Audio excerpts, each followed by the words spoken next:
All right. Okay. So I haven't had much time to look through the chat because I didn't want to lose my focus. Usually, if it's Robin and I doing the tour portion or something, while she's chatting, I can go and read, but I didn't feel like I could take the time to stop. So I am really okay to have people unmute and talk through some of this and have it be very conversational. So anyone? Hi, Jen. Hi, Good to see how are you. you? Yeah, I came on a little late, which was a bummer because I was really looking forward to it, but I'm gonna go back and watch the replay. I did catch the end, and I think I don't know who the oh, it's Kimberly. Um, I think it was Shalom in the Home, the latest call with Miriam. It was all about boundaries. And not specifically what you were talking about, but it definitely had a lot to do with just with family and how we actually can love people more by keeping those boundaries, which I'm sure you're going to go into as well. But I really recommend for everyone to go back and listen to the last Shalom in the Home because it was really good as well. And it's so interesting how it was like similar topics, how you were speaking about, but you both bring such a new perspective on it. And it's so beautiful to see how the father's using such a similar topic, but to like it's opening my eyes to so many different things. And so this was really helpful to me. And I'm really looking forward to listening to the first half. Also, one of the thoughts that I had was um, I still sometimes I do compromise. I have to say that was one of the things I recently had to repent for. And I sometimes I feel more convicted than other times. And I'm not saying that I would break like a high holy day or go out and maybe party on Saturday. But there has been times that I feel like I prayed about something and it was like, well, Jen, maybe you shouldn't do that because it's too much for you right now on Shabbat. And I do it anyway. And then I realized how like my heart was in the wrong place. Um, and even like a few months ago, maybe it was 6 months ago now, that was probably the last time that I actually really did. I went out for a friend's birthday. I waited, and it was like 2 hours before sundown on a Saturday. But still, like at the end of it, I was going back and forth, and sometimes I feel like my flesh makes myself feel better. Like, oh well, I didn't want to set myself apart in a bad way. But then, like you said, then I'm compromising, and in the end, it's just this journey that I'm walking. Super interesting. You said I don't want to set myself apart in a bad way. Yeah, So this is the when you're things that I was saying that, are you thinking. saying that by not going, it looks bad to your friends? Yes, this was me like going back and forth to myself saying, like, oh, I don't want to like I'm a people pleaser. And I think that's one of my like I love listening to people and relating to them. And so sometimes I feel like in this walk, I feel like it's going to push people away, even though I know that ultimately, that's why I'm really looking forward to this class because I have a lot of things that I'm trying to work through. But the last thing I want to say before I let somebody else speak is that I've been then recently convicted is like, if I'm going to set myself apart, now I'm a lot better with it. Like I have no problem telling family, sorry, this is what our family does. And my husband's behind it now, which makes it easier for me personally. And that's a huge blessing for me because at least I have him. Yeah, I But remember when he wasn't really on board, that was hard. yeah, with Shabbat and everything else. Yeah. And it was so challenging. But now he's the one that, it's been 3 years and praise the Father for that. But one of the things that I've been convicted as if we're going to be so like, if we are doing what the Father intended us to do and we want to walk in Torah, which we have been, and I truly believe this has caused so many, like the blessing comes after the obedience in so many Yes. cases. The Yes. joy, right? It's like you be obedient and then it's the joy and then it's the blessing. And some blessings we're not going to see in this time. But I've been then convicted of like my lips creating gossip. Like if I'm setting myself apart, then I need to be doing this in all areas of my life, not just, oh, I can't eat that or I can't come to that. There's so much that goes into it that I'm like that's why I'm really excited about this class because I want to learn how to love people better. And some of that looks like I said, like the gossip or setting myself apart in the way that I'm giving my children grace or teaching them obedience. And so anyway, my marriage, right? So, okay, I'm Okay, looking I have forward to it. two things for you. Yeah. One is, and I want to say this in case anyone listens to this later, but there is a learning curve as we're walking this walk. And I will tell you, I was sharing this with someone earlier today, and I can't remember who, but we want to be convicted, right? We shouldn't try to do something if we don't have the conviction necessarily. Like, no, actually, I'm going to take that back. But I think the conviction is the part where we have to listen to that conviction, because that was the same thing for me. And this happened to me a while ago, and one time, and it was when I was early in Torah, but it was actually my son's graduation, and I just didn't plan. And we went down to Indianapolis and we went out to eat. And the whole time I was sitting there, it was in the middle of the day on Shabbat, and I felt guilty.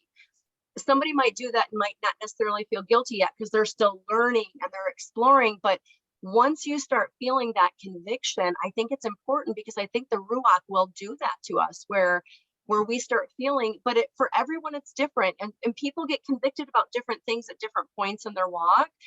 But do we love him enough to listen to the conviction and stay in it?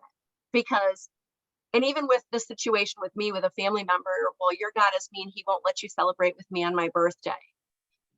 And I'm like, and a friend of mine had great advice. She said, if you compromise today, the next time they're going to be like, well, remember last time you did it, what does it matter?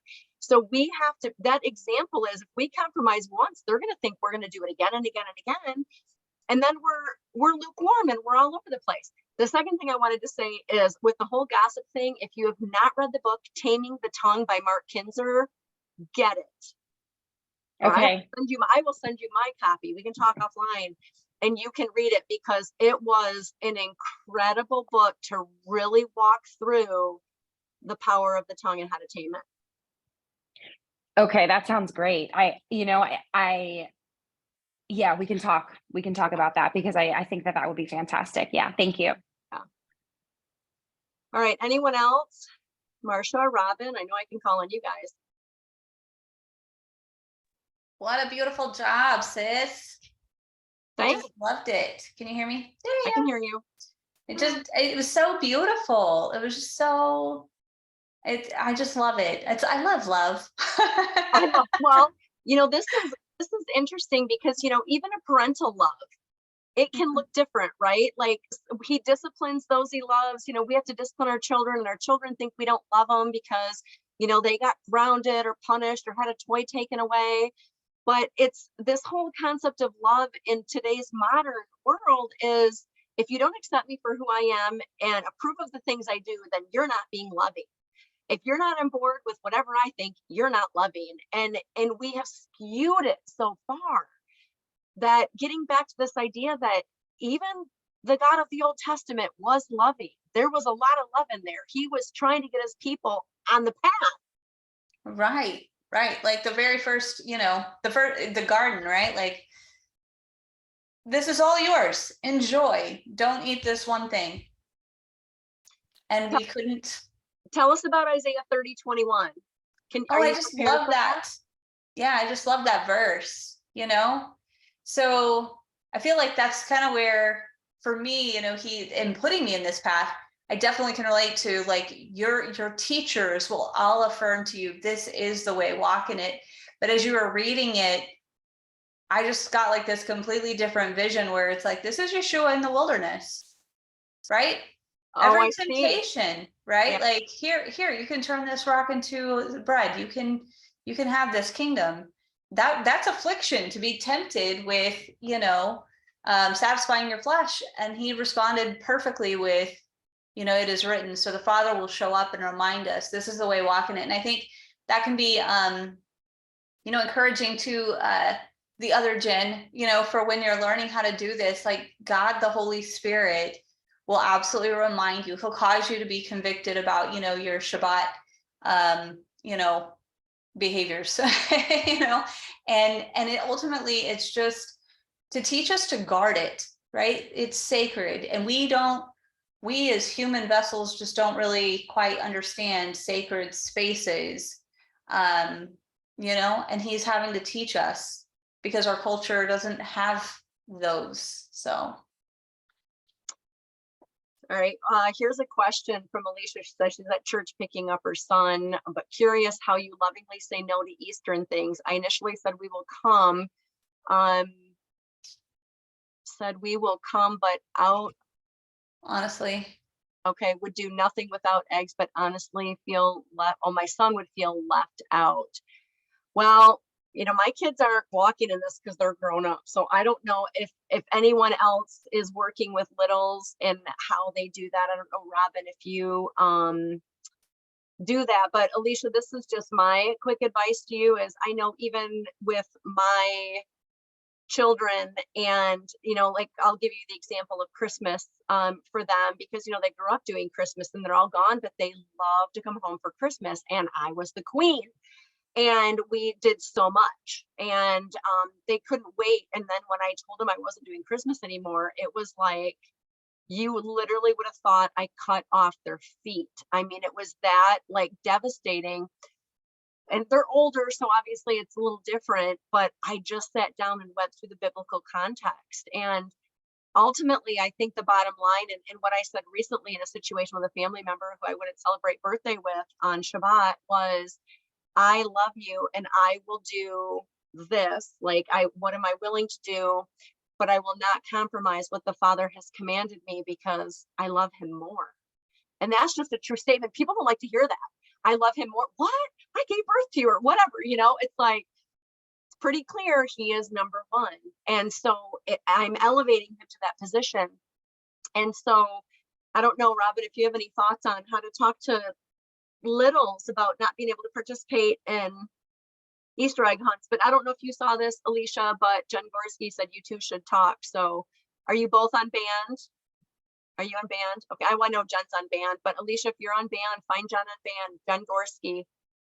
And okay, find her on band and you two chat about it. And you can come to some of us if you want more help. But anyway, Robin, do you have any thoughts on that? I don't have littles, but like, so this last year, I don't even know if I shared with you guys, Marcia and Jen, but like my family pretty much knows like we're not doing those things, but my mother-in-law decided she would, like the week before she would be sneaky and she like just had us all over for a cookout. And then she proceeded to like go hide eggs and do the thing. And I'm like going, are you out of your mind right now? So she was, and I'm just like, okay, but God knows, he knows. And just like he provided you a way out, right? Like he says he'll provide us a way of escape because sometimes we aren't going to know how to facilitate a kind answer, right? A soft word turns away wrath. This, I tell you what, you want to kindle some fires. Like these conversations will definitely do it. And so, just trying to help your family understand as best as possible, but understanding if the Father has not given them the eyes to see, they are not, no matter what words you use, they're not going to understand. So it's possible that, just finding other things to do. Oh, shoot, our family has something else to do. Yeah, we won't be able to make it this year. At this point, I'm trying to just figure out how to, a soft answer turns away wrath, right? Like I'm really trying to figure out like, just what do I do? Like just disengage. And I know that I don't mean cut off my family, but at the same time, like I'm not helping when helping is hurting or hurting helps or something like that. There's a whole book on it. I don't know, but I feel for you. It's not a lot of fun. It's heartbreaking to see people that really claim that they love the Lord, they love Jesus, they want to be obedient, but when you show them and talk to them about what obedience looks like from an actual biblical standpoint, it's like their ears just instantly clog with mud and compact in there and they just cannot hear you. And it's devastating. So we should all just make sure we pray for each other, pray for each other's families. The Spirit is being poured out in our day. That's my confession. I see it. May it hit our families like a ton of bricks, but in a good way, to break down that mud in the ears, to unclog them and to break the scales off their eyes. I think another thing too that goes along with all of this for Alicia and for Jen is, someone said this to me a while ago, or maybe I heard it on a teaching. I don't remember who it was or what the context was, but the more convicted we are, the easier it is. And the longer we walk in it and the more we say, well, I shouldn't say the more we say no, because that sounds like we're being rude, but the more we set the boundaries, let's say that, people start to understand it and respect it because there's consistency. And I do think that that is a huge part of it. I say not compromising, but another C word for that is consistency. So don't be wavering. Like sometimes we go, sometimes we don't, because then they're always going to push you, lovingly, setting a boundary for what you will and will not do, is, I think, really important. And that level of consistency with coming with the same answer each time. But the level of conviction that you have, like for me, I think the other thing too is Shabbat. I love it and I need it. Like, I'm not giving that up. It's like you're taking my breath away. It's like you're cutting off my oxygen. That's how I feel about Shabbat. So it's really easy to turn something down on Shabbat, no matter what it is, because I feel like it's my lifeline. But I think with holidays and stuff, that can be a little harder because it's like, oh, they'll work it around us. Doesn't have to be December 25th. If that makes you feel better, we can, do it differently or whatever. So then you're like, oh, am I really compromising? How do I do that? But I think if you do set boundaries for things, my husband does not walk in Torah. And we had a conversation the other day after this happened with family. And I said, he and I were just kind of casually talking. And I thought this is a good time even for me to put it out on the table here. Like, God has commanded certain things for me and they're non-negotiable. And it just doesn't matter what else is going on. This is like, these are things that he has asked me to do. And because of my love for him, and my husband's response was interesting to me, not walking in Torah, because he said, well, I wouldn't expect you to do it halfway. Like, if you're going to do it. Right.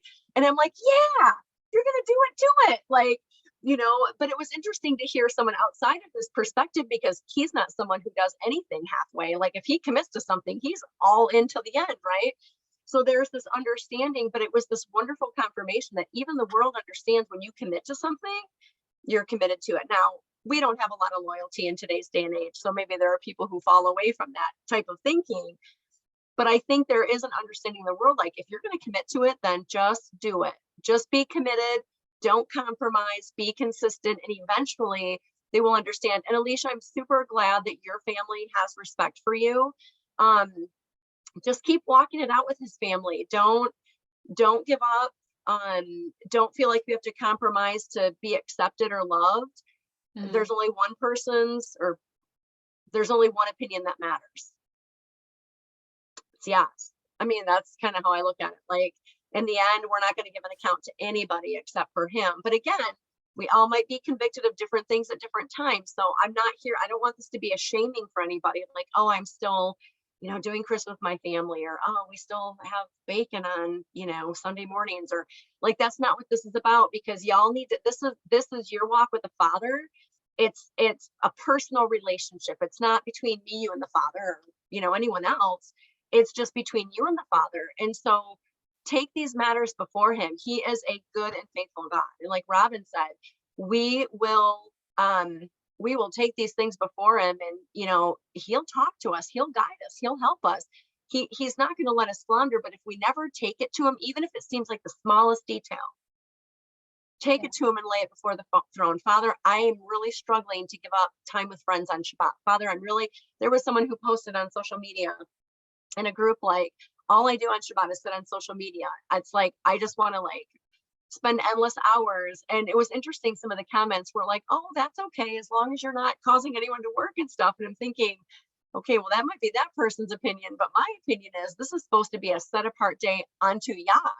So I don't want to spend my whole day on social media. Not that you can't get on it, but I mean, what I would do is different than this person would do, which is different from the person who posted.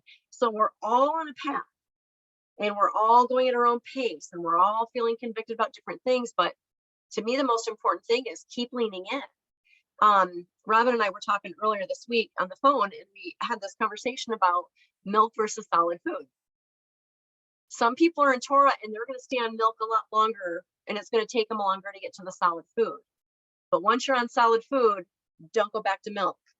Stay on the solid food. You're supposed to be progressing down the trail. to the end destination. We don't want to slide backwards. And I heard that in a teaching where the teacher said, I know I keep beating this stuff into you, but I constantly want to remind you why you left Egypt. Like sometimes you need to be reminded why you left Egypt. And I don't want you to revert back to the milk, right? I want you to keep pressing on. We are to continue walking forward. We're supposed to be gaining momentum and building strength and gaining wisdom. And we want to make sure that we're going from A to B. We're not veering. We're not going backwards. You know, we're not laying down. I mean, sometimes we lay down. Who was it? Elijah got tired, right? So much work. It was so hard. All the battles he had that he went and laid underneath the terebinth tree, and Yah brought angels to bring him food, you know, and then finally he said, all right, Elijah, up, come on, you got to go. We got things to do. I let you rest. You recovered. Let's move. Sometimes we have to sit and take a breath, but the goal is to keep going down the path. So wherever you're at, just keep pressing forward. Just don't go backwards. I have a lot of thoughts on this, but all of our walks are different. For you, just whatever your convictions are, whatever you're feeling, press into the Father, ask him to show you, to guide you, to give you scriptures. I mean, that's where this whole teaching came from, was this situation with a family member. And literally the stuff she said to me was so mean. She was so mean. And I thought, this is the end of the relationship because I can't do it. Well, the Father, of course, he brought it all full circle, and there's healing happening from that, and it ended up working out just fine. And I'm glad I didn't just sever the tie. My personal testimony is I'm glad I didn't do that. I know sometimes people feel like they have to, but what did he do? He led me to all of this, and he's showing me how to love better, because I took it before him in tears and said, Father, I need help. I don't know how to do this. How do I love better? How do I keep it so that I still can have my family see my testimony and not look at you as if you're a mean God? And of course he desires that all, you know, come to the saving knowledge and are saved. Like, that's his greatest desire. I mean, a lot of people will reject, but he's gonna give us a way. Marcia, you got any comments?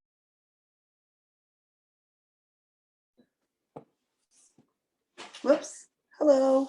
Gotta Hello. adjust that. How are you? Good. How are you? Thanks for joining. Good. I'm gonna get my glasses on so I can see you better. Yeah, that was really good, sis. I enjoyed it.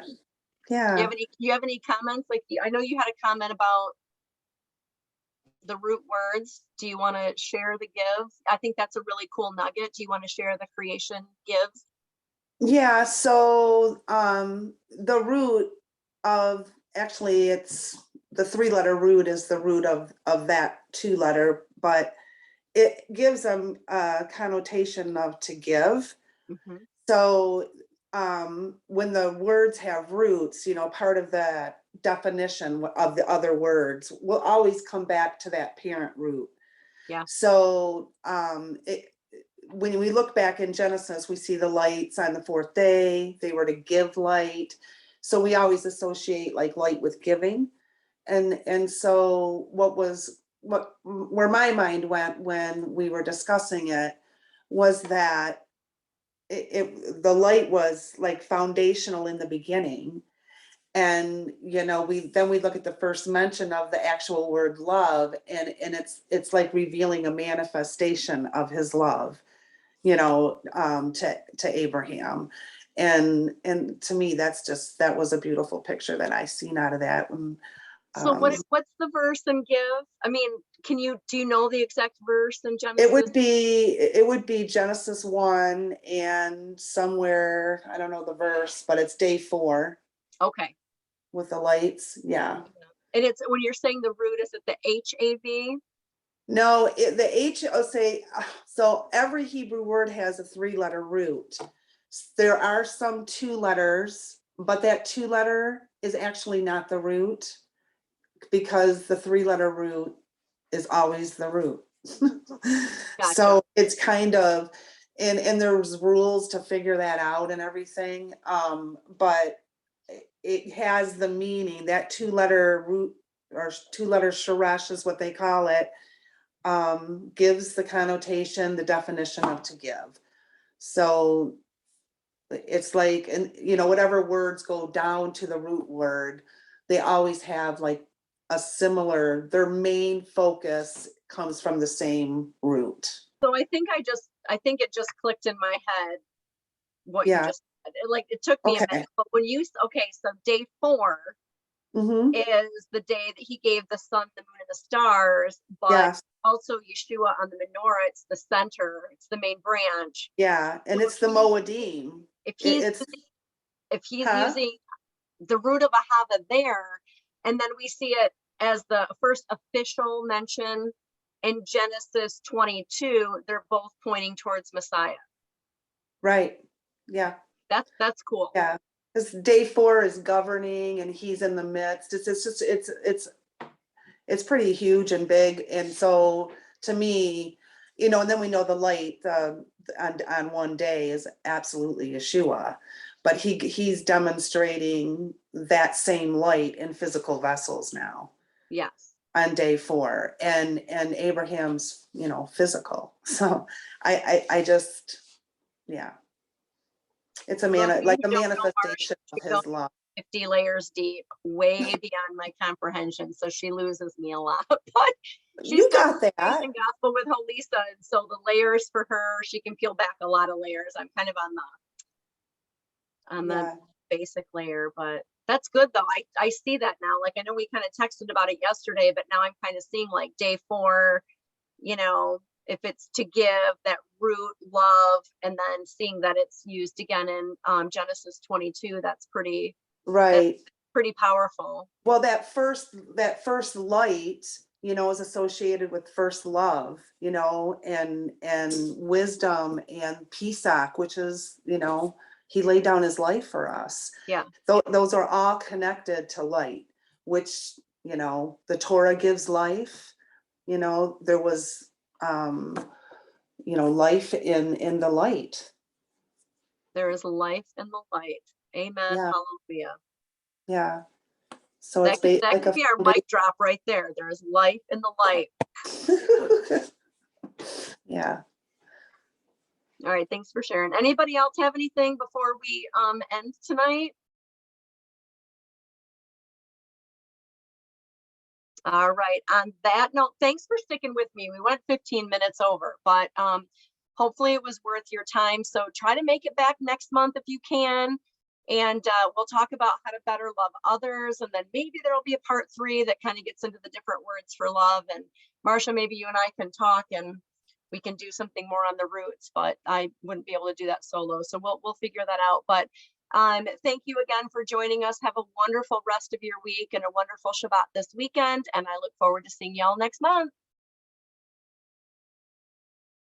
Shalom. Shalom.